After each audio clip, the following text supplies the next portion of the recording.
So we turn to Arsenal and the news today, surprise news really, that Edu could be off. The sporting director, who's worked hand in glove with Mikel Arteta, done a brilliant job, brought in so many good players, is off by the sound of it. No official confirmation from the club, but there's no denials either. I'm very upset about this is Arsenal blogger, podcaster, Harry Symeou. Hi, Harry. Afternoon, guys. How are we doing? Yeah, not so bad. This seems to have come out of nowhere, isn't it? There was no sort of... Well, I think there's two things here. Is it because, if he goes, is it because he's had a fantastic offer he can't refuse, or is it a sign of things not going so well at Arsenal? I don't know, but those are the two questions. That's a question worth asking, but it's not. Blimey, it's not. It's going pretty well, isn't it? Relatively speaking, this would not be the time to dip out, you would think. Yeah, it feels like it's really, really strange timing. I don't think this is news that anybody saw coming. There were some reports a few months ago that Evangelos Marinakis, the Nottingham Forest owner, was looking at Edu as someone that could potentially run the operation across his three clubs, but everybody kind of laughed that off at the time and said, well, there's no way that you leave Arsenal to do that role. So when I woke up this morning and I saw the news, I was in shock. And I think the reason it's getting to Arsenal fans so much right now is because we don't really understand the reasons why. There's no clarity around why this decision has been made. The reports are suggesting that Edu has taken this decision himself, which would suggest that maybe something more has gone on behind the scenes, because he's been so big on this project. He's played such a huge role. He's talked about the long term so much. And then to kind of leave before the project goes bang, to use Arsenal's own terminology, seems a little bit strange. And I'm just trying to figure out, by reading between the lines, maybe what's happened here. There's still a very good side, as Paul says, and it's very early in the season and plenty of time to recover. But there was criticism of the recruitment in the summer. I think every Arsenal fan thought, well, if it's not Ivan Toney, it's got to be somebody else. You know, you needed that striker. You didn't buy it. And I think maybe that caused something. Who knows? Well, there could have been some disagreements at the top of the football club. There were rumours that not everybody at the football club was on board with the Mikel Merino signing, because it kind of went against the club's transfer policy, given his age and the length of the contract that was on offer, plus the fee that Arsenal were going to have to pay to bring him to the club.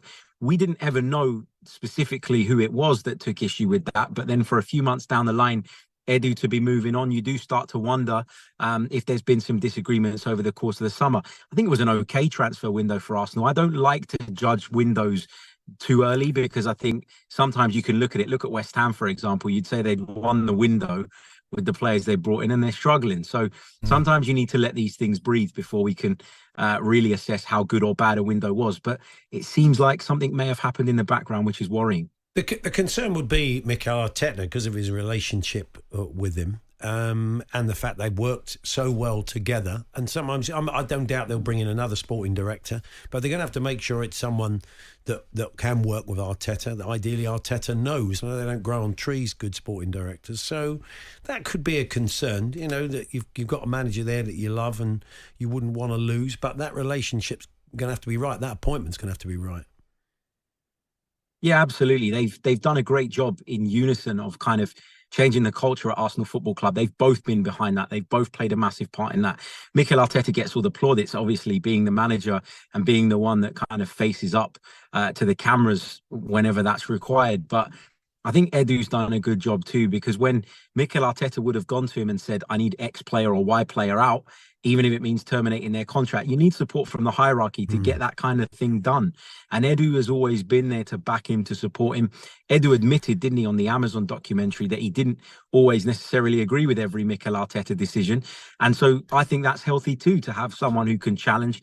That's what a great working partnership looks like. And for such a long time, we've held those two up as the example of how to get a club that's lost its way back on track. And now it looks like the pair are no longer going to be working together going forward. And that's a big concern for Arsenal fans. Now, like you say, Harry, you want to hear from him now. You want to get the confirmation. You want to hear from him why he's leaving. You want to know from the club why he's leaving. We'll learn a lot, right? We read in between the lines when we get those statements. They're not going to say, are they? Well, no, but we wish him, if you just get a curt, we wish him well for the future. That if he comes out and says it was an opportunity too good to turn down, looking after 4 clubs, building a portfolio of clubs, I was excited, you know, whatever it is, you'll know. If it's all quite curt and dismissive, we'll know something's gone on.